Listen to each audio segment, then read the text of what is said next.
And now, the uses of basil. What I'm going to be focusing on today is the ways that basil is good for you. And specifically what I mean is health and dietary requirements. So whether the basil is good for digestion, anxiety, brain cloud. Exactly, things like that. We're going to cover not only the modern ways that basil has been used, but some of the kooky ancient ways that basil has been used throughout the ages.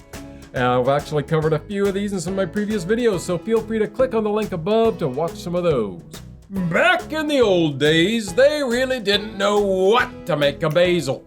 I mean, there was this dude named Parkinson in the 17th century who thought that it could procure a cheerful and merry heart.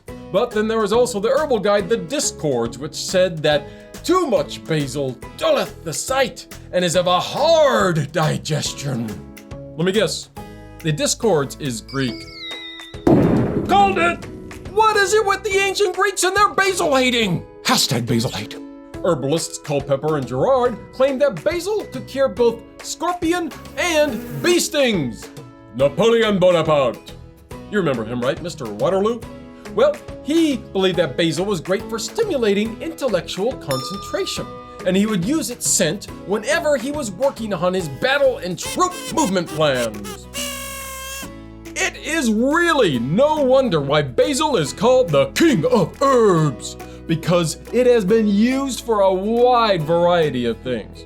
Herbalist Avicenna in his Canon of Medicine calls basil a powerful tonic for the heart, and it decongests the lungs and chest. It is beneficial for hot-tempered persons, especially when it is rinsed with rose water. Avicenna finally says that it is useful for headaches and is a deobstruent drug for cerebral obstructions. Basil has historically been used to treat nervous irritability and stomach cramps, and the Chinese actually still use it for that purpose to this day.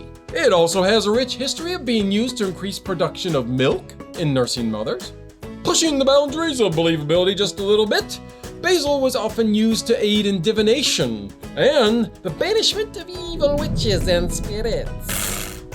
Oh, once again, our friends the ancient Greeks would burn basil and use it to call out the names of suspected witches. If it crackled while burning, that meant that you are a witch. Laugh all you want, it's true. It's a fair call. See, historical proof.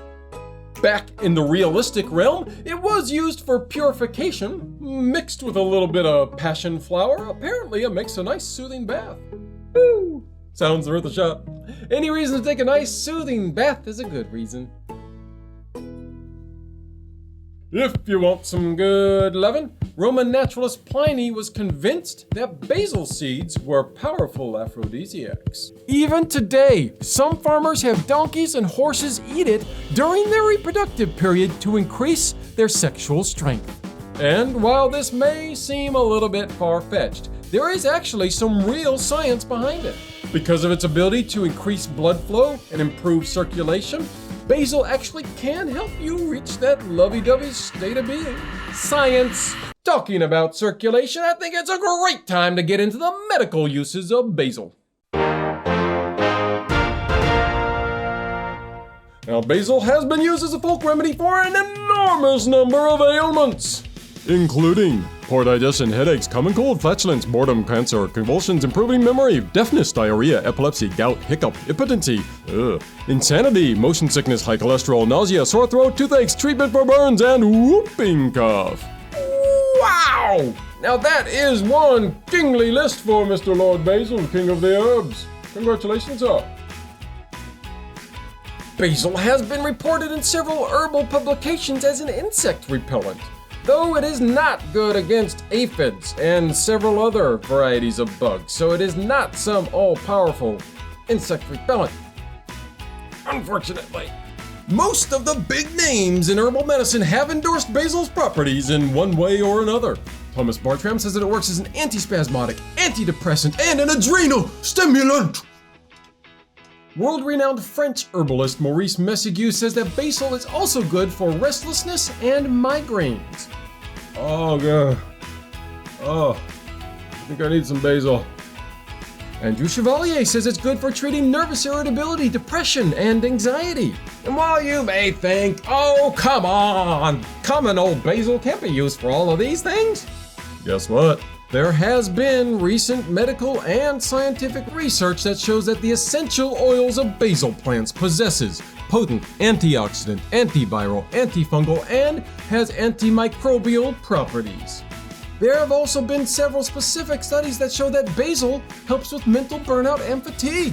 It has been found that there is a natural phenolic compound contained in many Lamiaceae herbs, that's basil's biological family in case you forgot, that shows it inhibits the inflammatory process. In one in vitro study, it was able to reduce radical oxygen species production and DNA synthesis inhibition, which means in a nutshell that it is mighty good for you, even in the womb.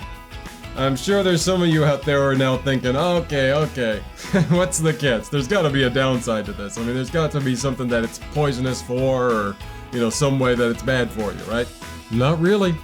So far, there are 0 reports in medical literature about toxicity in basil. As far as the medical research world is concerned, it's good for all ages.